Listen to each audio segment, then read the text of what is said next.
Ito yung itlog ng Rhode Island. Mga ilang araw na to, kaya 2, 4, 6, 8, 10. 11 siya dapat, kaso may isang may crack eh. Ito, sa unang batch to, na 1:4. Isang lalaki, isang apat na babae. So, tinignan namin kanina yung second batch na ano yun, 2:10. Wala pa yun, patabahin pa yung mga inahin talaga. So, possible yun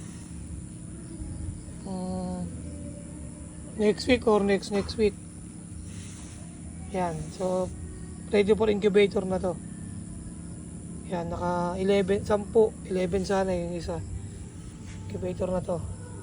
Ito naman, galing to sa sa baba. Malapit sa tubig. Ano to, dalawang inahin to. Ang nag-iitlog dito. Kinuha na namin kasi hindi ito mabubuhay dahil mababasa lang doon sa pinag-itlogan niya. So, ilan to? 2, 4, 6, 8, 10, 12, 13. So, incubator na rin to. Okay. Yan na sila.